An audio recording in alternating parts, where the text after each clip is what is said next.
आज के practice set में भी साझेदारी से संबंधित क्वेश्चन ही इम्पोर्टेंट क्वेश्चन है।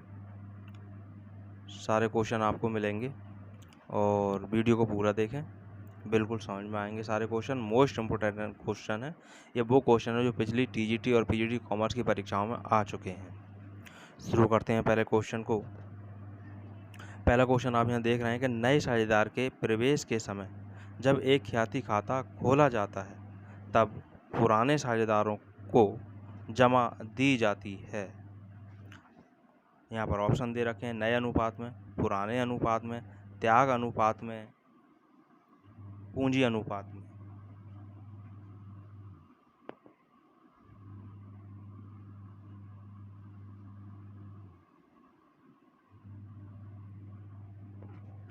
तो यहाँ पर इसका जो राइट आंसर है वो हमारा होगा त्याग अनुपात, यानी सी आंसर राइट आंसर होगा।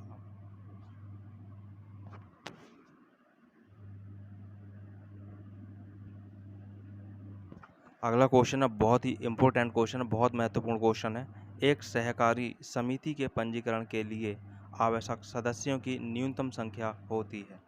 आपको साझेदारी के बारे में मालूम होगा कि न्यूनतम 2 होती है और कंपनी के बारे में मालूम होगा न्यूनतम 7 होती है, लेकिन यहाँ पर सहकारी समिति, तो सहकारी समिति में जो न्यूनतम संख्या होती है वो होती है 10।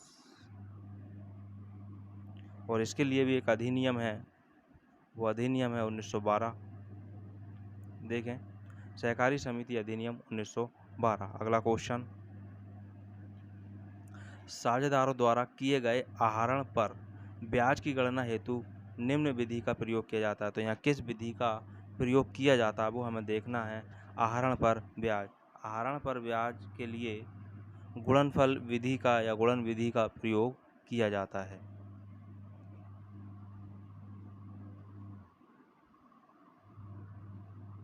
बहुत ही महत्वपूर्ण क्वेश्चन है। एक नाबालिग अन्य साझेदारों के समान एक फर्म में साझेदार हो सकता है। ऑप्शन बी है, एक फर्म में साझेदार के रूप में प्रवेश कर सकता है केवल लाभ का अंश प्राप्त करने के लिए। सी है, एक फर्म में साझेदार नहीं हो सकता। डी है, एक फर्म की साझेदारी से हटाया जाता है यदि फर्म में हानि हुई हो तब। तो इसका जो राइट आंसर हमारे पास में होगा वो राइट आंसर होगा बी। एक फर्म में साझेदार के रूप में प्रवेश कर सकता है केवल लाभ का अंश प्राप्त करने के लिए, किसी भी निर्णय के लिए वो उत्तरदायी नहीं होगा। एक नाबालिग।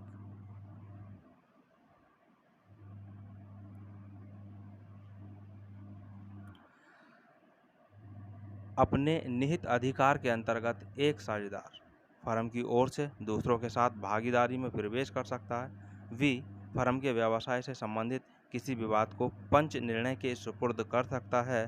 सी है, फर्म के विरुद्ध दायर किसी भी बात का प्रतिवाद कर सकता है। और डी है, फर्म की ओर से दायर किसी भी बात या कार्रवाई को वापस ले सकता है। यहाँ राइट आंसर इसका होगा सी। फर्म के सी राइट आंसर होगा। फर्म के विरुद्ध दायर किसी भी बात का प्रतिवाद कर सकता है, यानी किसी अन्य व्यक्ति ने फर्म के विरुद्ध कोई भी मुकदमा दायर किया है तो फर्म की ओर से कोई भी साझेदार प्रतिवादी बन सकता है।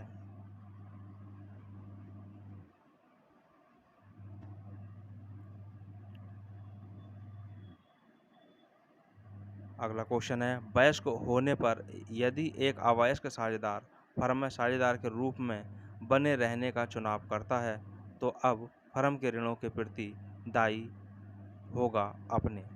वयस्क होने की तिथि से, बहुत ही मोस्ट इम्पोर्टेंट क्वेश्चन है। वी, फर्म में लाभ प्राप्ति हेतु साझेदारी में आने की तिथि से। सी है, जब से वह साझेदार बनने का चुनाव करता है फर्म में प्रवेश की तिथि से। तो इसका राइट आंसर होगा बी, फर्म में लाभ प्राप्ति हेतु साझेदारी में आने की तिथि से।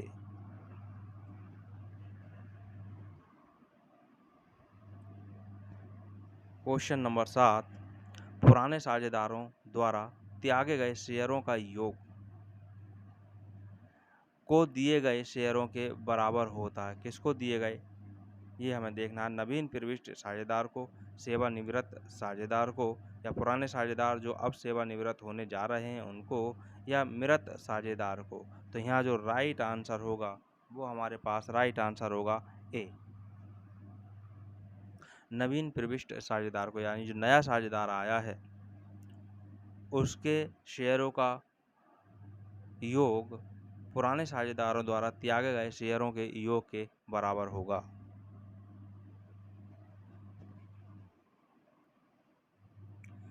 गार्नर एवं मर्रे, ये बहुत ही महत्वपूर्ण इम्पोर्टेंट है। गार्नर मर्रे सिद्धांत है, नियम है।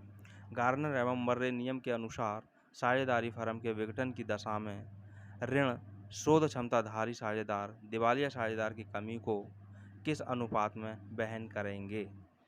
ऑप्शन है हमारे पास लाभ भुगतान अनुपात में, समायोजित पूंजी अनुपात में, त्याग अनुपात में, इनमें से कोई नहीं। शोध क्षम साझेदार की जब बात आ रही है तो वो पूंजी अनुपात में करते हैं, यानी समायोजित पूंजी अनुपात।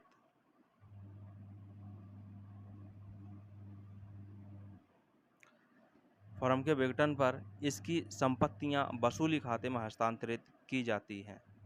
पुस्तक मूल्य पर, बाजार मूल्य पर, पुस्तक मूल्य एवं बाजार मूल्य में से जो कम हो उस पर, वसूली योग्य मूल्य पर। तो इसका राइट आंसर जो होगा वो होगा पुस्तक मूल्य पर।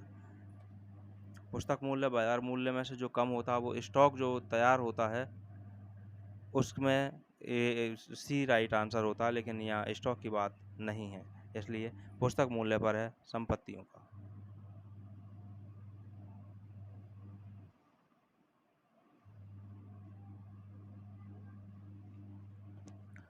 फर्म के विघटन पर पुस्तकों में ना लिखे गए दायित्व को वसूली खाते में डेबिट किया जाता है, या वसूली खाते में क्रेडिट किया जाता है, या दायित्व खाते में क्रेडिट किया जाता है, या पुनर्मूल्यांकन खाते में डेबिट किया जाता है।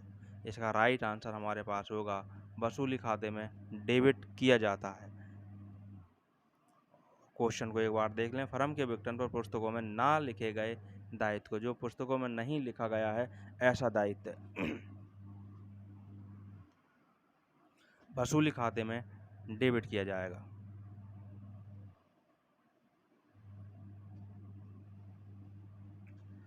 फर्म के विघटन पर अशुद्ध ऋण खाते का शेष हस्तांतरित किया जाता है।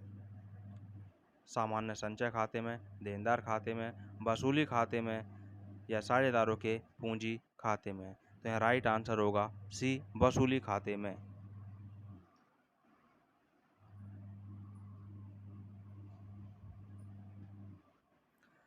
अगला क्वेश्चन है, जब फर्म का विघटन किया जाता है तब फर्म की पुस्तकों में निम्न खाता खोला जाता है। जब फर्म का विघटन होता है तो यहाँ पर पुनर्मूल्यांकन खाता, लाभ हानि समायोजन खाता, वसूली खाता, लाभ और हानि विनियोजन खाता। राइट आंसर वसूली खाता। फर्म के समापन पर वसूली खाता खोला जाता है, रियलाइजेशन अकाउंट। गार्नर बनाम मर्रे के नियमानुसार किसी साझेदार के दिवालिया होने के कारण हुई हानि को अन्य साझेदारों में बांटा जाना चाहिए। उनके लाभ हानि बंटन अनुपात में, पूंजी अनुपात में, दोनों अनुपात में, उपरोक्त में से कोई नहीं। अगर पूंजी संबंधी हानि हुई होती है तो पूंजी अनुपात में बांटी जाती है, और बाकी हानि, वसूली संबंधी हानि, लाभ हानि बंटन अनुपात में ही बांटी जाती है। राइट आंसर जो इसका होगा वो होगा ए, लाभ हानि बंटन अनुपात में। बंटन यानी विभाजन।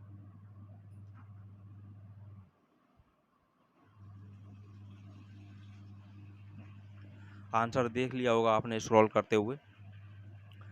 पुनर्मूल्यांकन पर लाभ या हानि को वहन किया जाएगा सभी साझेदारों द्वारा, नए साझेदारों द्वारा, पुराने साझेदारों द्वारा, या इनमें से कोई नहीं। तो जब पुनर्मूल्यांकन किया जाता है उस पर जो भी लाभ हो या वो हानि हो तो पुराने साझेदारों द्वारा वहन किया जाता है। लाभ होता है तो इनके पूंजी खातों में क्रेडिट हो जाता है, हानि होती है तो डेबिट हो जाता है। सेवानिवृत्ति के बाद में सेवानिवृत्त साझेदार पर देयताओं की जिम्मेदारी बनी रहती है। किन स्थितियों में? यदि अदत्त राशि उसके ऋण खाते में अंतरित कर दी जाती है, सार्वजनिक सूचना नहीं देता, यदि वह और कहीं उसी प्रकार का कारोबार शुरू करता है जब तक वह जीवित है, किसी भी स्थिति में जिम्मेदार बना रहता है। राइट आंसर इसका होगा बी, सार्वजनिक सूचना नहीं देता। फर्म से संबंधित जो भी उसके पास सूचनाएं हैं, अगर वो सूचनाएं नहीं देता है फर्म को, तो वो जिम्मेदार रहेगा। आंसर यानी बी।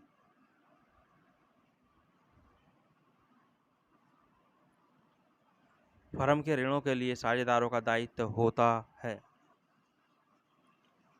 संयुक्त एवं पृथक पृथक उपर्युक्त में से कोई नहीं। राइट आंसर जो होगा वो हमारे पास में होगा सी, संयुक्त एवं पृथक दोनों तरह से। संयुक्त रूप से भी जिम्मेदार होंगे और व्यक्तिगत रूप से भी सभी साझेदार जिम्मेदार होते हैं। फर्म के लाभों का हिस्सा प्राप्त करने के लिए नए साझेदार को की राशि देनी होती है। तो यहाँ डॉट डॉट है, उसमें क्या आना चाहिए? एकीकरण की राशि देनी होती है, ख्याति की राशि, या त्याग की राशि, या इनमें सभी।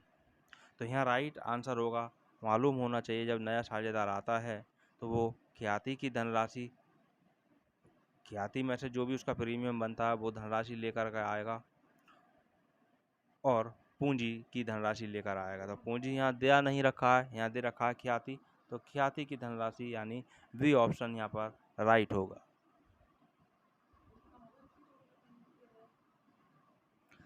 आ, वा और सा, ये तीन लोग हैं। आ, वा और सा का लाभ हानि अनुपात 5:3:2 है।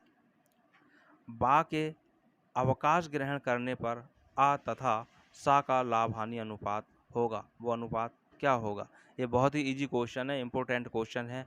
अगर आपको आप इसको न्यूमेरिकल के हिसाब से करेंगे तब भी आंसर, बल्कि आप न्यूमेरिकल की यहाँ ज़रूरत ही नहीं है, डायरेक्ट इसका आंसर यहाँ पर देख सकते हैं कि ये 3 है 5:3:2।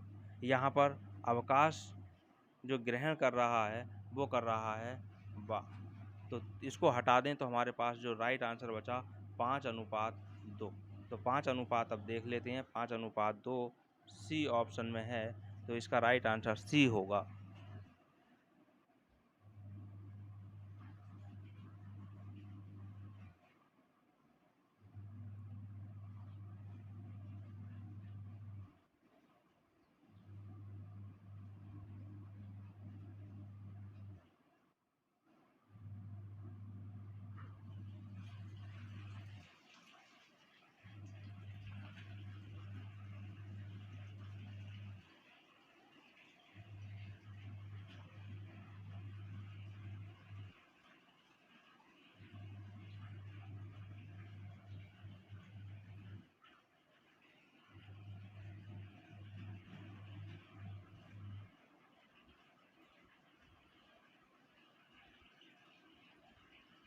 शादी कोई ना कोई कमी हो जाए।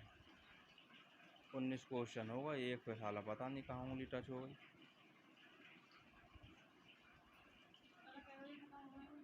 हैं? खत्म हो गए?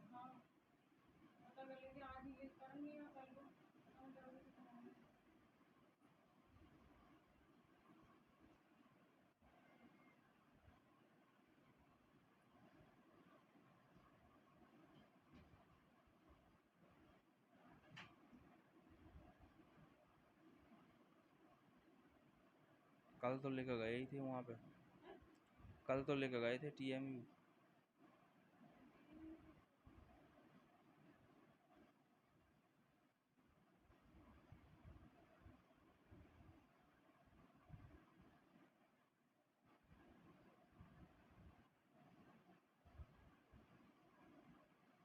इस प्रैक्टिस सेट का लास्ट क्वेश्चन हमारे पास में है। साझेदार के अवकाश ग्रहण पर उसके हिस्से की ख्याति को शेष साझेदारों के पूंजी खाते में अनुपात में डेबिट की जाएगी।